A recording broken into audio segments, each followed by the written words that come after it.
Kabar baik bagi Anda yang ingin menghadiri ibadah onsite Gereja Impact Community Indonesia di Santika Hotel Mahaka Square Kelapa Gading, Jakarta Utara. Mulai tanggal 14 Agustus 2022, kami akan mengadakan 2 kali ibadah yaitu jam 9 pagi dan jam 11 pagi. Mari datang lebih awal supaya Anda dapat tempat parkiran dan tempat duduk yang nyaman. Kami nantikan kehadiran Anda. Tempat sangat terbatas. Bagi informasi lebih lanjut, Anda dapat menghubungi call center kami di 0811 977 7745. Ciri orang yang gak bertanggung jawab lagi yang ketiga adalah victim mentality.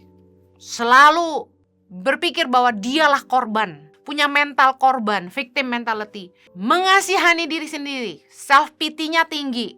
Selalu merasa dia korban dari berbagai keadaan. Seolah-olah dia ada di situ karena gak punya pilihan. Suka membawa orang lain tuh tenggelam dalam kesedihannya. Kesana sini ceritain masalahnya, kesedihannya, berharap supaya orang empati sama dia dan semakin tenggelam dalam belas kasihan terhadap diri sendiri gitu. Self pity. Yang bagus tuh belas kasihan buat orang lain, bukan mengasihani diri sendiri. Itu salah. Harusnya kan gini, kita bangkit dan memutuskan, oke, sekarang saya harus gimana?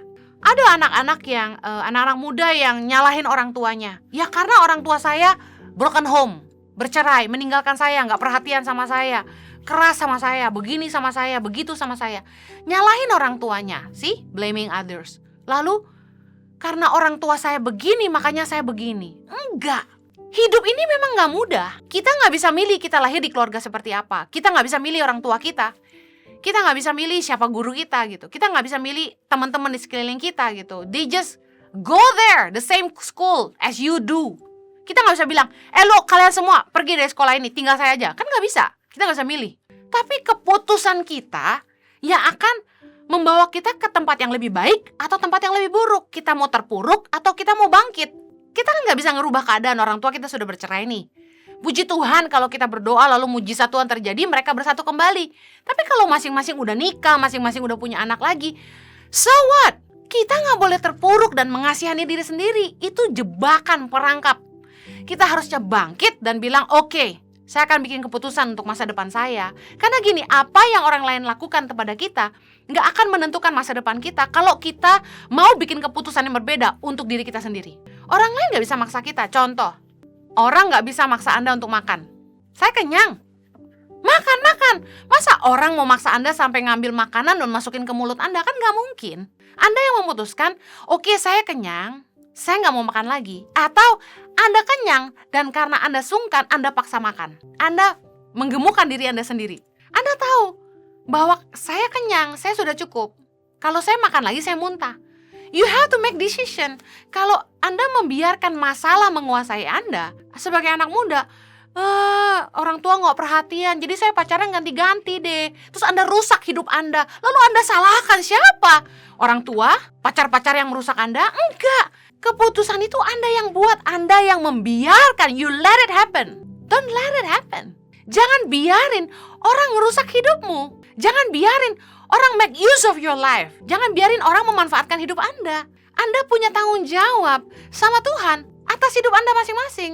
Jadi kita harus mutusin, oke, orang tua saya bercerai, lalu saya harus gimana? Saya satu hari nanti kalau menikah gak boleh bercerai, karena gak enak punya orang tua yang bercerai. Kan gitu.